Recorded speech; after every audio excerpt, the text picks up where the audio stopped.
ये कहानी उनके लिए जिन्हें दोस्तों से प्यार है। किसी ने बड़े कमाल की बात कही है कि जिंदगी में आप किससे सलाह ले रहे हैं ये जानना बहुत जरूरी है। क्योंकि अर्जुन भगवान श्री कृष्ण से सलाह लेता था और दुर्योधन मामा शकुनी से। एक छोटी सी कहानी। ये कहानी दो दोस्तों की है, दो ऐसे दोस्त जो कि बचपन से साथ रहे थे। कॉलेज में साथ पढ़े, बाद में जिस कंपनी में अप्लाई किया वहां भी साथ में जॉब लग गई। जॉब से एक दिन शाम में घर लौट रहे थे, अपनी गाड़ी में थे और उसी वक्त इनकी कार का भयानक एक्सीडेंट हो गया। इतना भयानक कि इन दोनों को हॉस्पिटल ले जाना पड़ा। हॉस्पिटलाइज्ड हुए। एक ही कमरे में इनको रखा गया। उस कमरे में खासियत ये थी कि सिर्फ एक खिड़की थी, साइड में जो बेड लगा था उस पर एक दोस्त को शिफ्ट कर दिया गया। जो दीवार के साइड में बेड लगा हुआ था उस पर दूसरे दोस्त को शिफ्ट कर दिया गया। तो एक पेशेंट आ गया विंडो साइड में, एक पेशेंट आ गया दीवार साइड में। इस कहानी को वैसे समझिएगा कि विंडो साइड वाला दोस्त है और एक दीवार साइड वाला दोस्त है। विंडो साइड वाले दोस्त से दीवार साइड वाले दोस्त को जेल सी होने लगी। उसको लगा कि अब मूवमेंट हम कर नहीं सकते हैं, कहीं जा नहीं सकते हैं, खिड़की से बाहर देख लेते, लेकिन ये जो किस्मत है ये भी मेरे दोस्त की है। वो खिड़की से बाहर देख सकता है, मैं खिड़की से बाहर नहीं देख सकता हूँ। तो उसको इस बात से जलन होने लगे। 2-3 दिन उसने इस बात को इग्नोर किया। उसने सोचा कि क्या बोलना खिड़की के बारे में, लेकिन उससे रहा नहीं गया। तो एक दिन उसने पूछ ही लिया अपने दोस्त से कि मेरे भाई एक बात बताओ, खिड़की के बाहर क्या दिख रहा है। तो उसको लग रहा था कि नज़ारे दिख रहे होंगे, कुछ बताएगा मेरा दोस्त। तो दोस्त ने बताना शुरू किया कि भाई खिड़की के बाहर एक बड़ा सुंदर सा पार्क है, उधर नीचे की तरफ बच्चे खेल रहे हैं, फैमिलीज आई हुई है, हंसी खुशी में सब लोग हैं। वो बड़ा सा पेड़ लगा हुआ है पार्क में जिसके नीचे काफी लोग बैठे हुए हैं, पिकनिक चल रहा है, बड़ा अच्छा सा लग रहा है।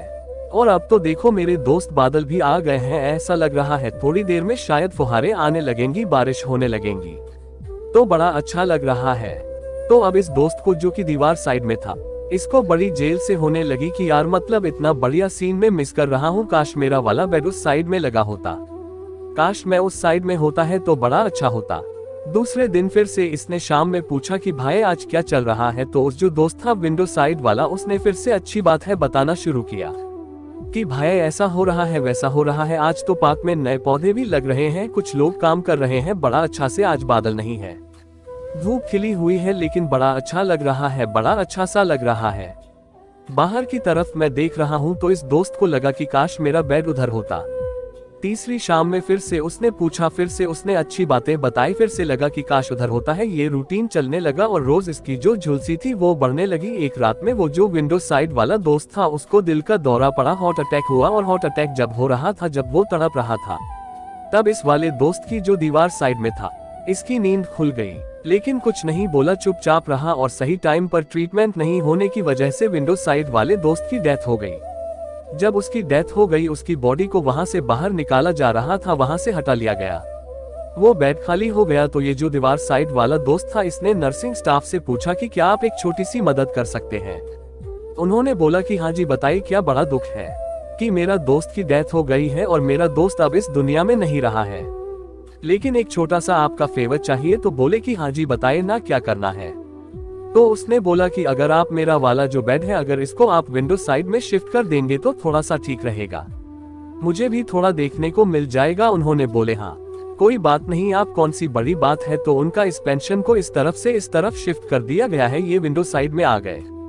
जब विंडो साइड वाले बेड पर आए, उस बेड पर पहुंचा जिस पर ये पहुंचना चाह रहा था। और जब इसने बाहर देखा, फिर से बाहर कुछ नहीं दिखाई दी। वहां कोई पार्क नहीं था, कोई बच्चे नहीं थे, कोई बड़ा पेड़ नहीं था, कोई पिकनिक नहीं चल रहा था, कोई बादल नहीं था, कुछ नहीं। वहां तो बादल के आसमान नहीं दिख रहा था, क्योंकि वहां पर थी एक बदसूरत सी खामोशी, बड़ी सी गंदी सी दीवार। वो जो विंडो साइड वाले बेड पर जो दोस्त था, वो अपने दीवार साइड वाले बेड पर जो दोस्त था उसको बड़ी अच्छी अच्छी बातें बताया करके पॉजिटिव कर रहा था, लेकिन वो जेलेसी के मारे मारा जा रहा था। उसे इसी बात से जलन थी कि काश मेरा बेड उस तरफ होता।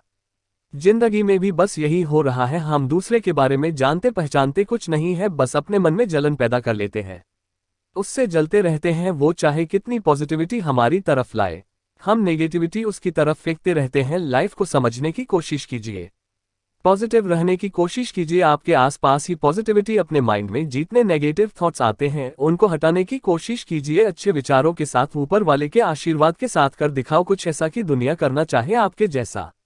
नमस्कार दोस्तों, आपसे एक छोटी सी रिक्वेस्ट है, अगर आप हमारे चैनल पे नए हो तो चैनल को सब्सक्राइब करें, अपनी राय कमेंट के माध्यम से हमें बताएं। Thanks for watching.